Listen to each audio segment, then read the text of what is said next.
When we're seeing that unknown in the future, we often experience fear. But the reality is that as soon as we start to have a couple of wins, the invitation can shift where we start to see fear not as something to tell us to stop, but rather a marker or a light that says you're on the right path, because on the other side of fear is freedom. All right. Welcome, Alethea Latta. Longtime good friend of mine. Wonderful to be able to have this conversation with you today. Finally. I know. Long time coming. Long time coming. Yeah. So Alethea and I used to have a lot of conversations just in kitchens, but now we're translating it and we're bringing it up into a podcast level, but we're going to pretend that we're still in our kitchen. For the purpose of this conversation, we're in Alethea's kitchen. Okay. Solving all of the world's problems. Pretty much. With a cup of coffee. Cup of coffee. If you have a cup of tea at home or matcha, just enjoy your matcha for all it's worth. We encourage you to do that. Yeah, just like you're sitting at the table with us here. That's right. That's pretty much what this is all about. Yeah. I have noticed that when it comes to resistance, it's kind of a magical thing. Like when we look at change, and we look at our resistance to change. It's funny because the things that we are avoiding often tend to be the things that we exactly need to get us to where it is that we want to go. And yet there's this part of us that's still like hanging on so tight. I'm curious about, where you think that is coming. Like, why do we do that? Why are, even when we know that like freedom is on the other side of this? Doesn't it always come down to comfort? Right? Like where we're comfortable.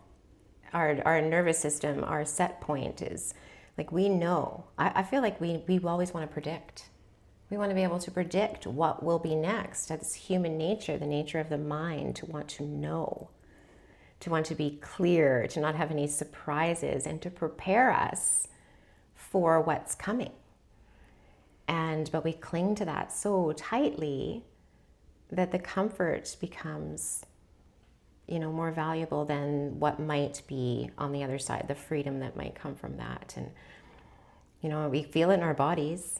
Every time that the resistance is there and you feel it, and there's that choice there to move forward or to say, no, I'm pretty happy right here. Thank you very much. I'll hold on to that. Right? There are so many places that we can segue from that one thing that you just said there. But the first thing that comes up for me is that comfort is almost like a bit of a catchphrase right now. And I feel like it can go one of two ways, and both of them have value.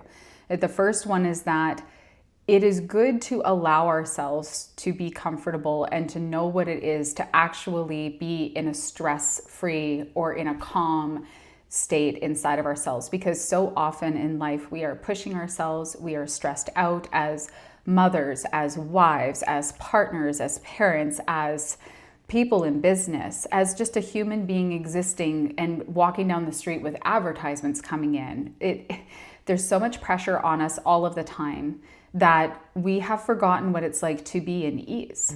So on the one hand, comfort is so important. To know how to give ourselves comfort and to receive comfort and to embrace comfort is so important. And on the other hand, what I think we're pointing at here is that we can get so comfortable even in things that are not serving us, things that actually are holding us back, that are basically debilitating us, because we stop growing, we stop seeking with curiosity what's on the other side of the edge of our comfort zone, that we can become almost entrapped in that comfort. Very much. And isn't a calm nervous system the number one? I mean, it's so important to growing anything in your life, to getting to know yourself on a deeper, like, we need to be calm in our systems. We need to be relaxed, to get to that creative part of us that exists, to get to that very innermost part. We need to have a relaxed nervous system. So I think they're two different types of comfort. Absolutely. Aren't they? Because I'm the first one to say, we should give ourselves the nurturing, the comfort when we need it. Do things for ourselves that keep us in like a state, right? It's a state that we're trying to embody is a state of ease and flow and being able to navigate when things do change, because we're in this state. Maybe ease is a better word than comfort even. Like, I don't know, right? A state of flow and ease, and versus being so comfortable and scared, fearful of that being different, right? Or like it's working, it's fine. You know, we use the fine word, everything is fine. I really like your distinction between comfort and ease, because I feel like when it comes to comfort can really, when we're comfortable, there's no need to move. We don't need to change anything. If you're comfortable where you are, there's no incentive for you to shift anything in your life or to do anything differently, because you're still getting the same positive returns. If our nervous system is wired for dopamine, when you're comfortable, you're getting lots of that. And so there's just this perpetuation of that reality through comfort. Ease also has expansion potential, where when we're in a state of ease, like you're saying, there's the creativity. You know, we have the potential to flow differently. And sometimes you can take big steps, or you can even just shift into a different state without difficulty. It doesn't have to be quote unquote hard, Right. or as hard as we think it has to be when we're coming from a place of ease. I do think that hard gets a little bit of a bad rap. I think that a lot of times we're like, oh, if it doesn't have to be hard, growth doesn't have to be hard, it can be easy. And I really call BS on that, because at the end of the day, the reality is that when we are going through any kind of murk, when we're going through any kind of muck, when we are evolving, or when we are looking to, say, build a new habit, or even just shift something in our life that isn't serving us, that is not an easy process. And I think that there is a lot of people, I'm going to call out that spiritual wellness world right now, that's saying it can be easy, it can be so easy, when the reality is that it's actually a lot of work. And when you're in the trenches, a lot of people are not going to celebrate you. But when you are doing that work, it's like, okay, I could stay or I can go from here. I can either cop out, or I can leave this where it is. And because it's not comfortable, sometimes we do. We leave it. But the reality is that when we're in that hard, that's where we find a piece of ourselves that otherwise we wouldn't have. Absolutely. I agree 100%. I felt myself over the last couple of years kind of go through that, where I really fell into, I needed it. I needed time to rest. I needed things to be gentle for a while there. I needed my practice to be gentle. I needed to give myself some comfort after years of push and hustle. And maybe that's where we get confused too, with this idea that something's challenging or hard, and being in this hustle, grind, push, pushing things to, when we're pushing and we're trying so hard to make something happen or make something change, there's that energy behind it too. That is hard, but also very unnecessary. Like, I feel like something can be hard and challenging, but you can still navigate it with a peace, an ease, a grace. But yeah, I call the BS too. I think I kind of was fed that for a little while and started to really buy into that. And then realized, well, wait a minute. If I do want to see anything change or anything be different in my reality, I will have to bump up against whatever's holding me back. The walls, the box, like whatever you want to call it, the ceiling. Even in your a physical practice, if you want to grow that muscle, it has to be hard. Yeah. It has to be uncomfortable to a degree. Now, are we lifting 100-pound weights so that we're ruining our bodies because we're punishing or we're forcing? Versus this should be a little bit hard. Starting a new business is going to be hard. Yeah. I think we fool ourselves if we have this idea that it shouldn't be, because then when we do meet the challenge, what happens? like, whoa, this is not right because it's too hard. So obviously it's not meant for me. Yeah, and when there's all of it, so much of the world right now is like, here's this easy fix for the problem. Here's the thing that you're missing. Here's the solution. When in fact, it's like we often need support through the transition from where we are to where we want to go. And I love what you're saying about hard, because I think we have to define hard. Yeah. We have to define hard, and hard is something that takes effort to continue with. It's not something that comes natural. It's almost like you're saying about the building, like lifting 100-pound weight. Yeah. Hard is something that you have to persist with long enough for it to become easier. Right. Which means you've got to get in a certain amount of repetitions.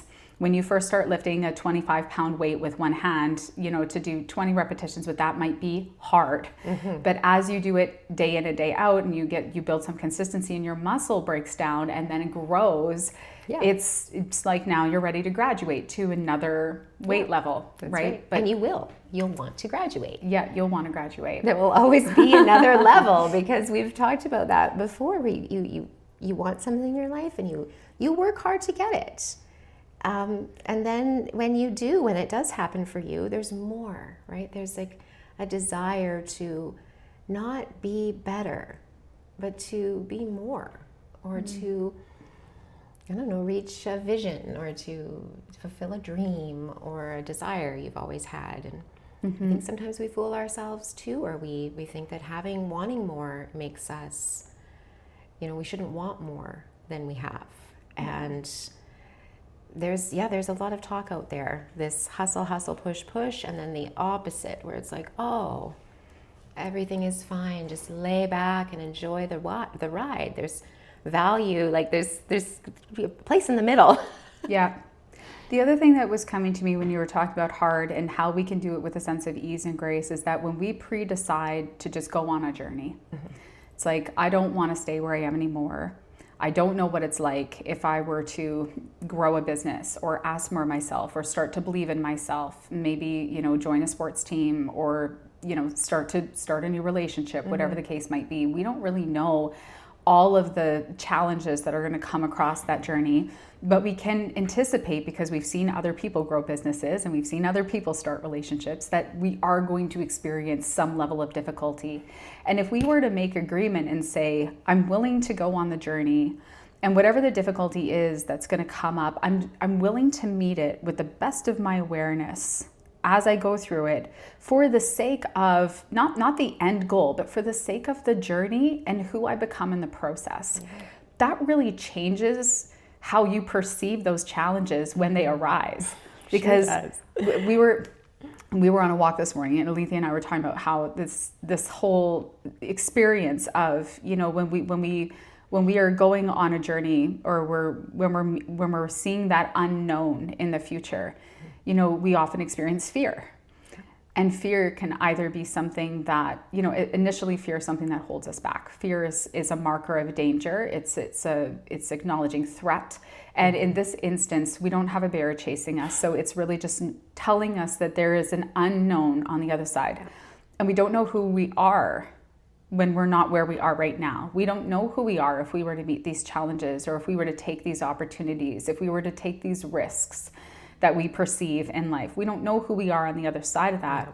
But the reality is that as soon as we start to have a couple of wins, the invitation can shift, where we start to see fear not as something to tell us to stop and to hold us back, but rather a marker, or a light that says you're on the right path. Because on the other side of fear is freedom. Yeah. That's powerful.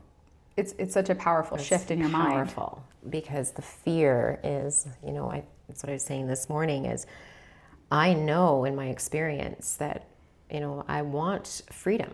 I want to feel a freedom within me to be fully myself, to be really authentically me. But the fear is what holds me back, or has held me back, has been the fear. And it really is just a fear of not knowing. Because you can't say you know what the outcome will be if you took that step, if you got on that stage, if you went on that date, if you took that step towards your business. You can I think our mind will anticipate all the negative outcomes because that's part of its job. It's part of its reason is to look at all the potential outcomes and weed out potential danger. And if we hold too much to that, we're going to miss out, right, on the opportunity that could have been there simply because we just didn't want to know. We're afraid of the unknown. And the bravery that comes with each little step you take it's incredible, actually. It doesn't feel like it at the moment, but you feel it time after time. We joked about how a couple of years ago, you or I would have never sat down in front of a camera and talked, or even being in front of a yoga class. I've taught for many, many years, but there was just something recently in the last few years that shifted, whereas I just want to be more authentically me. Mm-hmm. And the first few times you come from that place, it feels really vulnerable. And I know, like Brene Brown has always said, like, when you feel that discomfort, courage calls you to lean in with love, with compassion. Like, we're not, again, forcing ourselves to beyond our capacity, but with love and compassion, reminding yourself that it is the stepping through that fear that gets us to the other side. It is taking the step, not knowing. Yeah, and our capacity expands when we take that step, and if we don't take that step, our capacity stays the same. And so it's not beyond our capacity. We just didn't see that was within what our potential really was. And this is the beauty, is that as we lean in, we start to experience more and more what we're truly capable of and who we really are. And we start to see ourselves very differently, which is a really lovely thing. It is. I think it's a really powerful thing. It is lovely. Yeah. We're living a life where it's going to be constant change. Constant. This is what life is. Life is change. So we have the invitation to, navigate through it and ride it out or resist it. Yeah. And they're both choices. Yeah, absolutely. I think I've lived a lot of my life in that resistance. And it is a feeling, and you don't always know it's there until you start to release some of it. You kind of go, wow, that has really been heavy. It's heavy to be afraid. It's heavy to just hold on to something that, just to be held back, right? Just by life. Yeah. Life will always be showing you. Life will always be handing you opportunities that are going to, and we can take them. A leap of faith. Yeah. That's what it is. I think it really helps when we have an idea as to why we want to do something, or what's pulling us forward, what's calling us to grow. Because without that awareness, I think a lot of times we are, opportunities will come, and sometimes we think like, I have to take this, because it's the opportunity in front of me. Or we look at it and we say, you know what, that isn't something that I know how to do, so I'm just going to avoid it right now. And so the opportunity to lean in, I think that there's something to do if we have an idea as to where we're going. And I think a lot of times there's that, almost like we're living life on autopilot. And so we're going through the motions, we're experiencing, a lot of similar situations on a day in and day out basis. A lot of our responses are very perpetuated. And so this ability to lean in, I think it comes with awareness and presence. And without awareness and presence, I think it's really, really hard to be able to even recognize, like, I have the opportunity consciously to grow, because otherwise we take action on autopilot. So that awareness and presence really changes our ability to perceive an opportunity, and also to recognize our reaction in the moment. Am I stressed by this opportunity? Am I feeling like there's something here for me? And also, if we have an idea as to what we would love, what it is that we want to create in our life, or what it is that we're intending, if we have something that's drawing us forward and some kind of a vision, we will be able to look at that opportunity and and see it. Like, does this align with the vibration, the frequency of who I am, what I'm being, what it is that I'm creating? Like, is this in alignment? Even if it's not what I would have initially thought as an opportunity.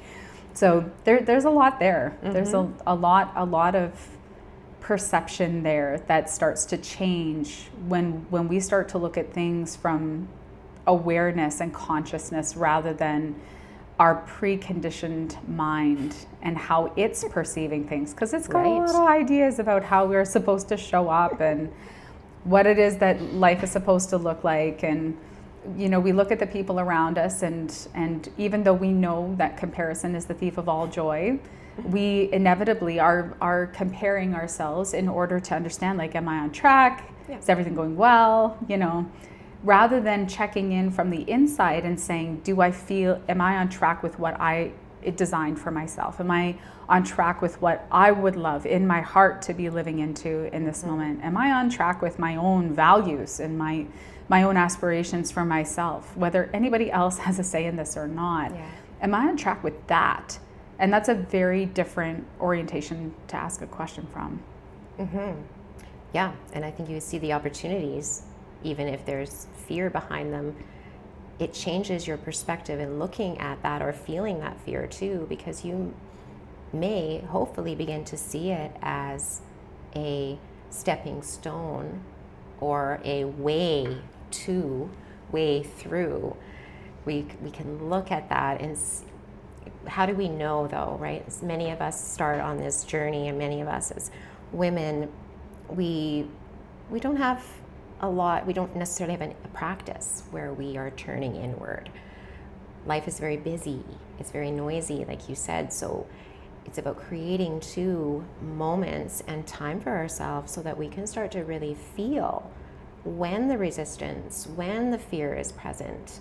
So maybe we can more often take a deep breath and step back just even for a moment when we feel that resistance. Like I kind of make jokes that I used to be like the no person. It was like, you know, you're a yes man, I'm like a no man, right? Like automatic response out of fear was always no, because any sort of change out of routine or what I thought was going to happen just sent me into a spiral. And I wasn't even noticing when it was happening, because autopilot, it's the first response. It's an auto response. It's like having an auto reply on your email, like auto reply no. Right. And instead of, so it wasn't until I really started to spend more time inward, noticing when things weren't feeling right. I don't even know if that was misalignment or like at the time you don't know it's misalignment. I didn't know, but you're starting to just notice without the judgment. Okay, now I recognize right away when the resistance is coming. I'm not saying that I always navigate it with grace, but it's a noticing. The awareness of it creates just enough of a pause where you might then be able to go, wait a second, is this a bear? Or is this an invitation? Is this a stepping stone towards my vision? And if you know what it is, we talked about vision version. Yeah. If your vision version, you know, wants to, is over here, and you're going to have to get past that in order to get to that vision version. But if you hold it here, I'm already that girl, I'm already that woman. And I'm not saying it makes it easier, but we just discussed it doesn't have to be easy. No, it doesn't. And it probably won't be. I think it's a good idea to anticipate that it will ask more of us at the beginning, because it's like growing a new muscle, and it's building a new habit. It's building a new way of looking at things. It's actually building new neural pathways, if we get right down to it. So, you know, to change the lens with which you're seeing the world is really to choose to show up completely differently for yourself. And that happens over time, and it happens through a series of smaller choices that we make. And like, you didn't shift all at once. No. Like you've been reading books for years. You've been doing work for years to bring in a different level of awareness for yourself. And I'm curious, like in the last few years, like what were some of the pivotal moments for you, or what were some of the things that helped you to see things in a different way, or to help grow into this, like this confidence that you have in yourself and in where you're going and in who you are? Well, support has been the biggest thing. I mean, really, a few years ago, before, right when you were going to open this studio, we had lots of conversations about creating a community of support and a container within which we could all be authentic, where we could all grow and come together. So through the years, I mean, one of the biggest shifts for me was the self-love part of it. And I know that's a word that's thrown around a lot right now too, right? The self-love but maybe define self-love, because I think you're right. And I think if you were to define that, people would understand what you mean by it. Yeah. For me, like what I have figured out over the last few years of this is a true acceptance, a true compassion, like to look at myself the way I look at my friends, the way I look at my children, the way I would look at any other person out there and see them as a whole being who's had experiences, who's had things happen to them like over their life we don't know what people are coming in with. I have a lot of history, like grace. I have learned over the years to give myself space and grace through the practicing of holding space for others and realizing, well, you can say all you want that you take care of yourself and love yourself, but if you're not actually practicing it yourself. So that for me was a really big piece. And coming into the Elevate program too, again, like a container of support. I've read lots of books. We talk like lots of books, lots of work, lots of self-exploration and self-discovery. But in the end, there's just something to be said for having community and having hearing the stories of other women, sharing stories, knowing that you're not alone, and knowing that there's a way too. Like there can be a method, there can be steps that you can take to go a little deeper, to dig just that little. We only see what we can see. I only see what sure. I only know what I already know. Yeah. How can I see a different perspective if I never open myself up or allow someone else to tell me a different perspective, and I'm open to hearing or seeing it from someone else's view? I mean, how many times have you just asked a little question where it's made me kind of go, oh, well, yeah, obviously, or I didn't look at it that way, or because we're blinded by our own experiences and perception, another person's loving perception or perspective was really key for me, like community and that self-love and compassion. Do you feel like that gave you just the permission to be more willing to look for yourself at like what is holding me back, or is there not in a negative way, but just being more willing to look with curiosity and more willing to make changes, to explore like, well, what would happen if I stopped? And I'm not saying that you did this, like what would happen if I stopped beating myself up, or what would happen if I gave myself more grace? What would happen? What's the worst that could happen if I took this chance on myself? Or did that give you more permission to it kind of embrace those? And for all of us, I feel like there are some of these almost shadow parts of ourselves where it's like we don't look out of preservation of who we are right now. Yeah. But in doing so, we rob ourselves of who we can be. And then when we give ourselves permission to look, we also give permission for that blueprint of that version in us that already exists to now be realized, because the vision version of us, I'm like downloading this as I'm talking right now, but the vision version of us, it is only possible with the shadow parts of ourselves integrated.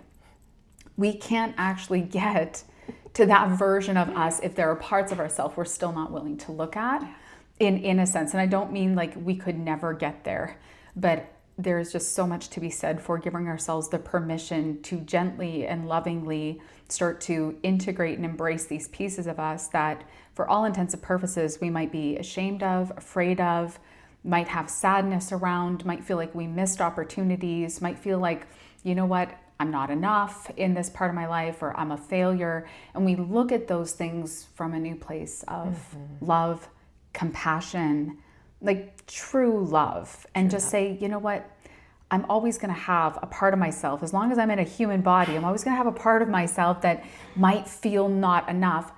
And that's okay. I accept that part of myself. I embrace that part of myself.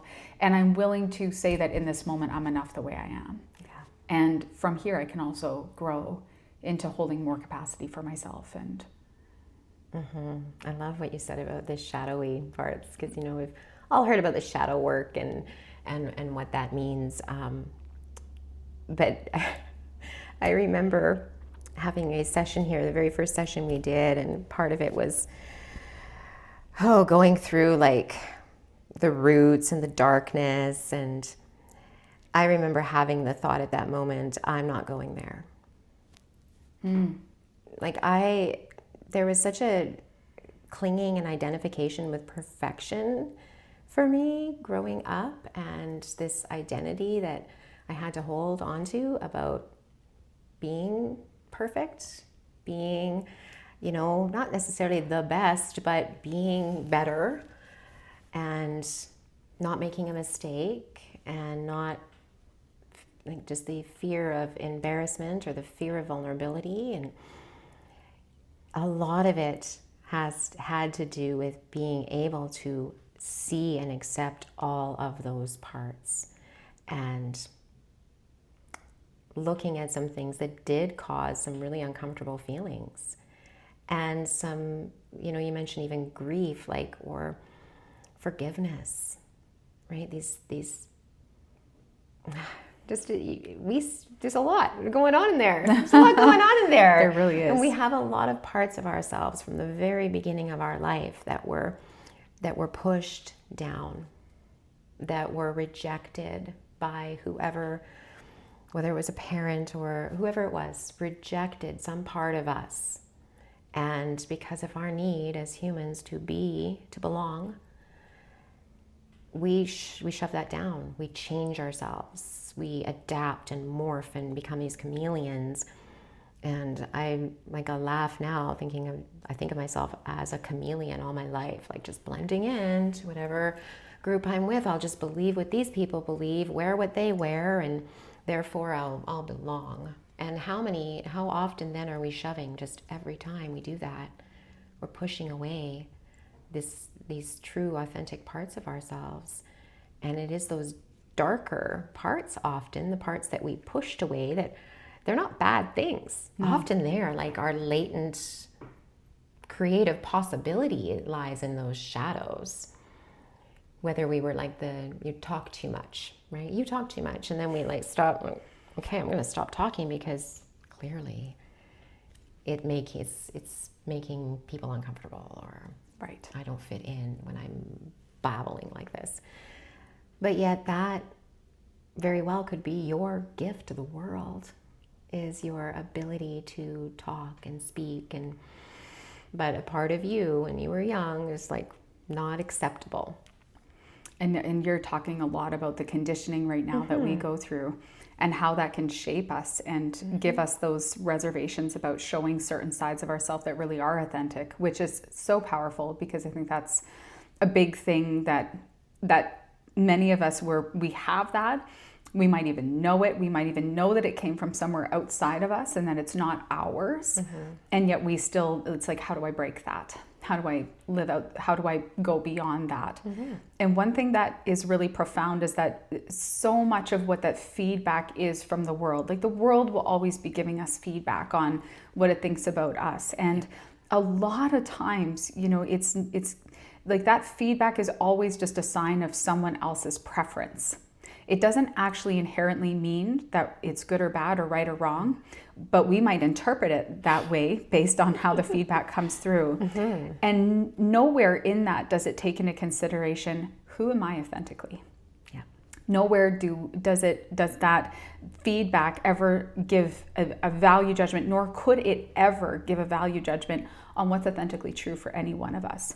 And so when we start to question those beliefs or those ideas that we might have internalized, or those, what other people have said or done, or how circumstances have shaped us, and we start to say, well, what if I was just to like go inside, as opposed to pushing down these shadow elements of myself, or these beliefs that maybe I'm too much, or I talk too much, or I'm not enough, or no one's going to like it if I, start a business or do whatever I want to do, or instead of asking the questions of what does the world think, we could take this question inside and say, if I was to integrate this part of myself, if I was to look authentically at these questions that I have, and also start to show up in the world just with a little bit of this authenticity shining forward, well, what feels in alignment for me?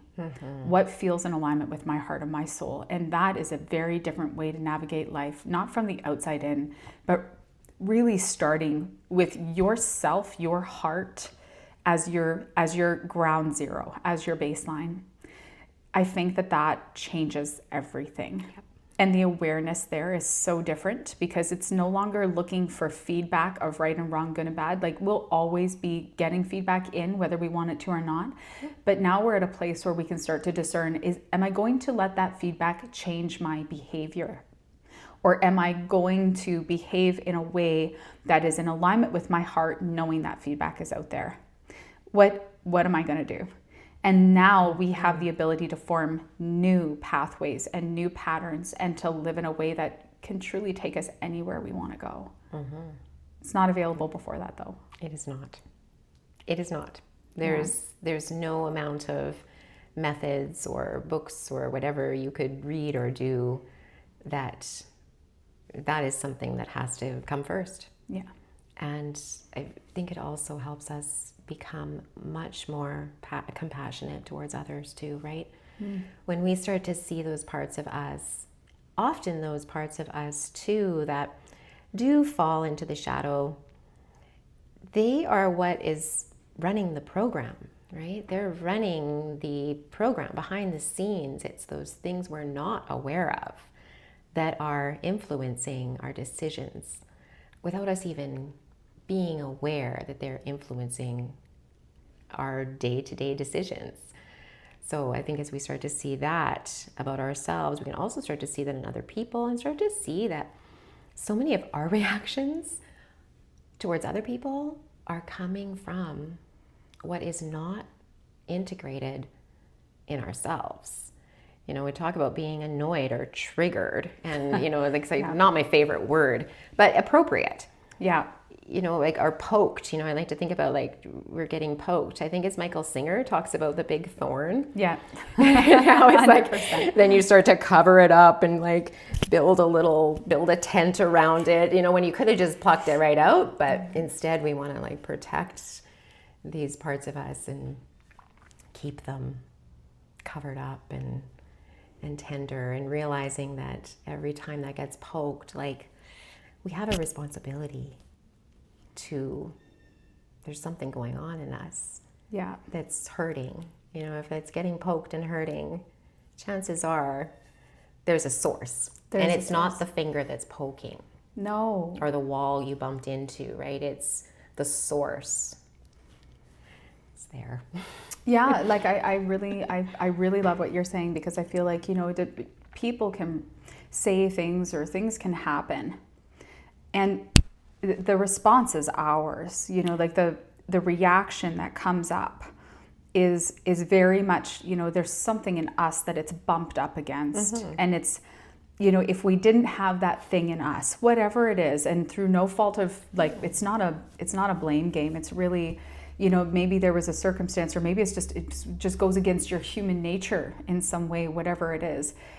If there wasn't something in us for it to hit, it would just go right on through. Yeah. It wouldn't. How come some things that are said bother some people and not others? That's right. It's because there are some things that just go right on through. It doesn't hit anything in you. There's no resistance to it. There's no problem. Oh, good. We brought it back to resistance, which was the beginning of exactly. all this. Thank God. But this is where we start to notice, if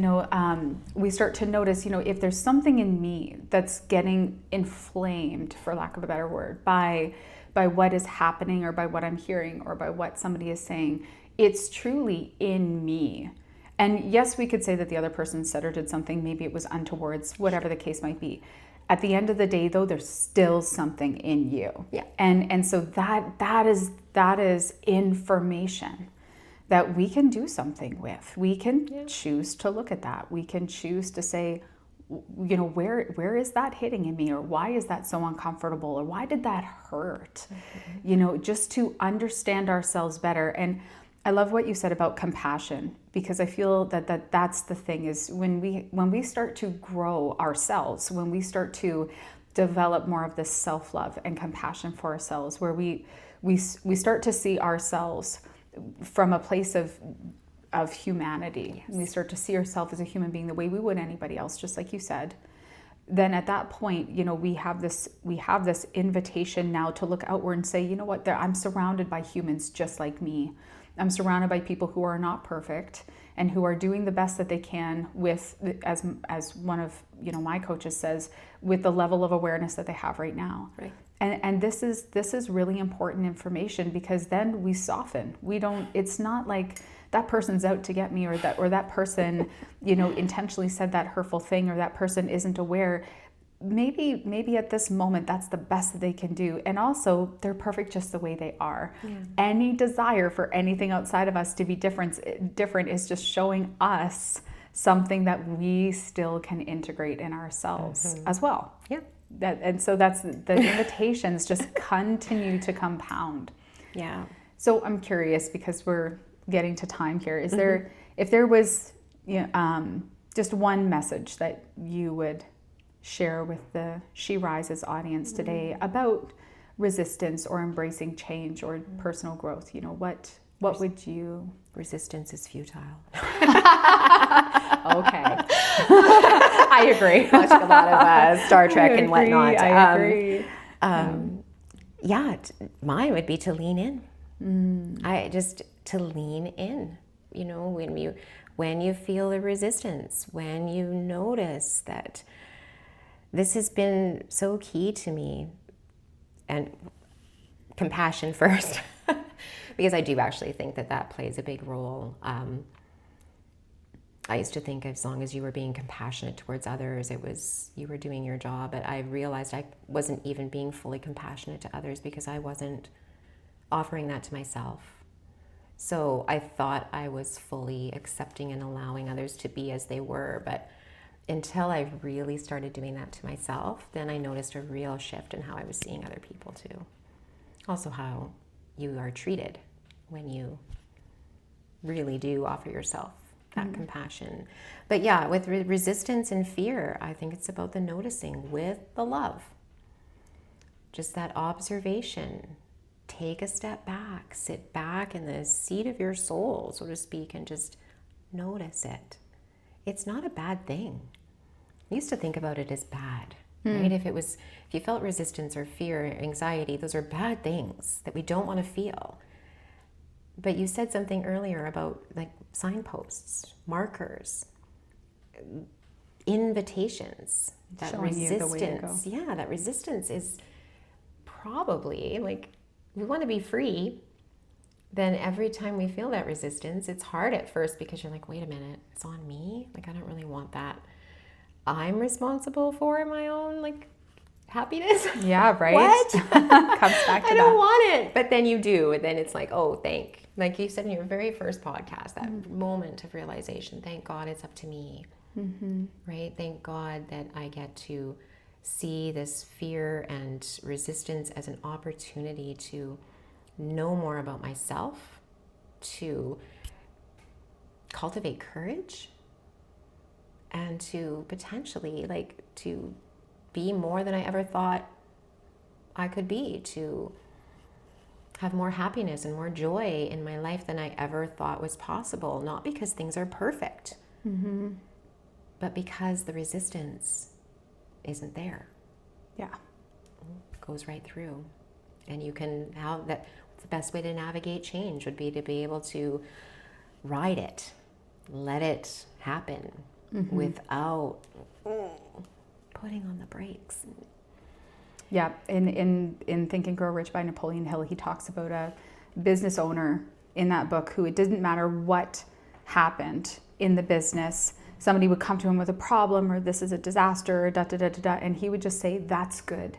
And he would instantly start to look for how that was actually a good thing, or how it was happening for the business, how it was in service of the business and their goals and their vision and all of this. And I think that a lot of times we live life from the life is happening to me and it's impacting me, and it's, you know, I don't like it, or I don't want this, or, you know, and we find ourselves being pulled back and forth between, you know, in yoga we talk about attachment and aversion as being two of the main, they're the kleshas, or they're the causes of sources of suffering, is that we're moving towards something out of attachment. It's like, I want this. And then we're moving away from something being like, I don't want that. And we're just caught in this never ending like push-pull between those two forces. And equanimity is just something that sits right in the center of it all. And I can really see how this perspective of how is this happening for me, or how is this happening for the vision that I have in mind? What is the positive? If we start to train ourselves to look for the good in every moment of life, in literally, you know, you talked about the first podcast episode, and we got to hear a little bit of my story there. So I won't repeat it here, but you know, there are so many moments in life where we can look and we can paint ourselves as the victim, and we have such good reason to justify why we are the victim in that moment, or why we should feel wronged, or why we should feel upset. And the reality is that even those moments might actually be giving us something to look at in ourselves, where we can say, you know, something in this is helping me to find more self-love and compassion. It's helping me to find greater resilience in myself. It's helping me to learn how to absorb failure and how to turn failure into progress. It's helping me to see myself and other people from a place of love and joy. There is just so much happening for us. So I really love what you've said, and I think that this is our invitation is to lean in. Our invitation to life is to say, oh, I'm seeing resistance, okay, and what is who do I want to be in the face of that resistance? Am I so attached to the place where I am right now and the discomfort that I'm feeling, or is this resistance actually like a little window of possibility where on the other side of it is ease? If I were to just lean in this moment. So that's a beautiful message. I love that. I love that a lot. I think it's really neat to kind of come around to that, because it can all kind of be summed up in that, right? Yeah. Lean in with love. Thank you for sharing your insight and everything that you shared today. I appreciate it. Appreciate you. Thanks for having me as a guest. This was a long time coming. Yeah. So many times we just laughed and talked about the dream. Oh, we'll have a podcast one day. Yeah, absolutely. And look at you. Here we are. Here we are. Here we are. Well, thank you so much. Yeah. And for those of you who enjoyed this, I know that we'll have Alethea back on this podcast probably fairly regularly because she's in the vicinity and one of my besties. So feel free to like and subscribe, share this with somebody else who could use some of this message today. And yeah, check out the next episode when it comes around.